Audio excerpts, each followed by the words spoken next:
নমস্কার বন্ধুরা, flavour with অর্পিতার চ্যানেলে আপনাদের সকলকে স্বাগত। আজ আমি ভেজ মোমো বানিয়ে দেখাবো। এই রেসিপি বানাতে একটু সময় লাগে বটে, তবে ঘরে সহজে কিভাবে বানানো যায় সেই রেসিপিটাই শেয়ার করব। আর মোমোর সাথে যে চাটনি পরিবেশন করবেন সেটাও আমি বানিয়ে দেখাবো। তাহলে দেখে নিন এর জন্য কি কি লাগছে। প্রথমে একটা গাজরকে আমি গ্রেট করে নিয়েছি, আর একটা বাঁধাকপিকে আমি গ্রেট করে নুন দিয়ে চটকে তার জল চিপে ফেলে দিয়েছি।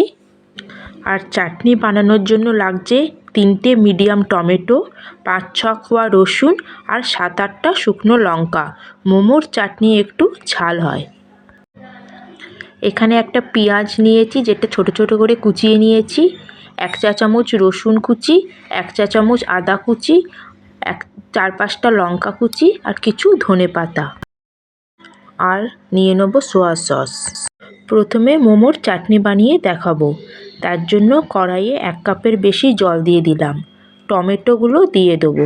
বড় টমেটো হলে 2 ভাগ করে দেবেন। আর দিয়ে দেবো 5-6 কোয়া রসুন। এবার শুকনো লঙ্কাগুলোকেও আমাদের জলে দিয়ে দিতে হবে। এবার কড়াই ঢেকে আমাদের 15 মিনিট মিডিয়াম ফ্লেমে হতে দেবো। ততক্ষণ আমরা মোমোর জন্য ময়দাটা মেখে নেব। প্রথমে 2 কাপ ময়দা নেব, এর মধ্যে দিয়ে দেবো একটু নুন আর দেবো অল্প একটু তেল।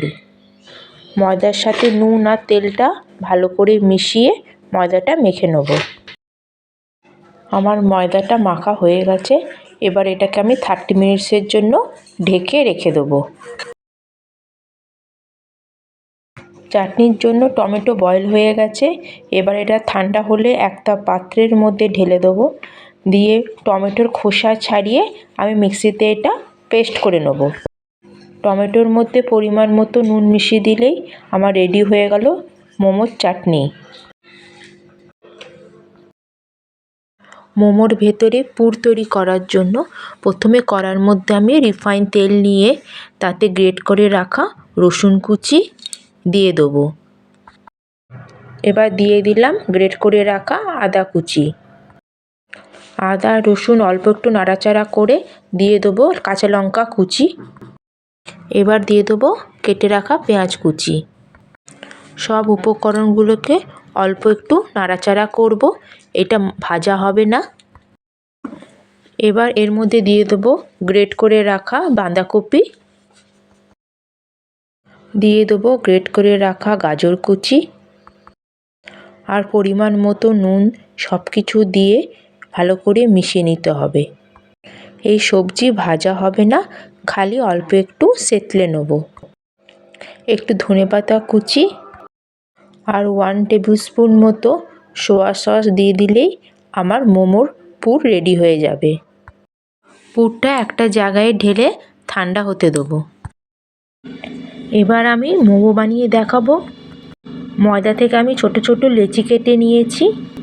ময়দা নিতে হবে খুবই অল্প, বেললে যেন ফুচকার থেকে একটু বড় হয়।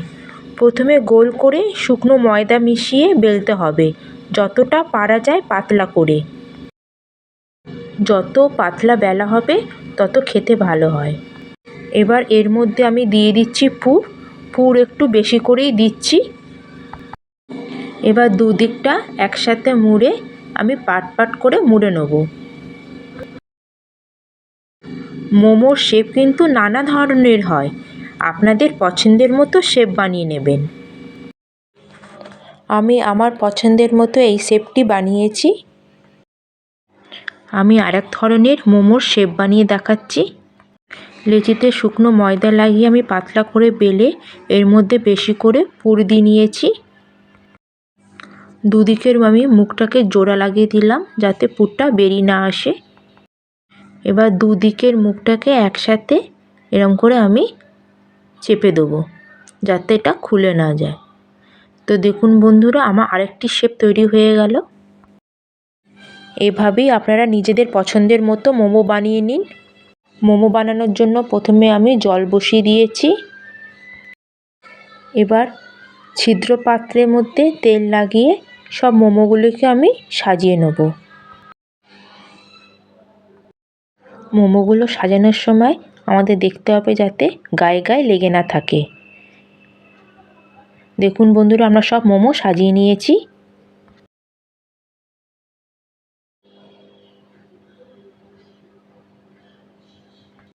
এবার জল ফুটতে শুরু হয়ে গেছে। এবার আমরা এই সময়তে মোমোগুলোর বাটিটাকে বসিয়ে দেবো। আমরা 10 মিনিটের জন্য মোমোটাকে স্টিম করব। এবার আমার 10 মিনিট হয়ে গেছে। এইভাবেই আপনারা সব মোমোগুলোকে বানিয়ে নেবেন। আপনারা অবশ্যই এই রেসিপিটা ঘরে একবার ট্রাই করে দেখবেন। যদি এই রেসিপিটা আপনাদের ভালো লেগে থাকে তবে লাইক, কমেন্ট এবং শেয়ার করতে ভুলবেন না। তাহলে আবার দেখা হচ্ছে আমার পরের রেসিপিতে। Thank you.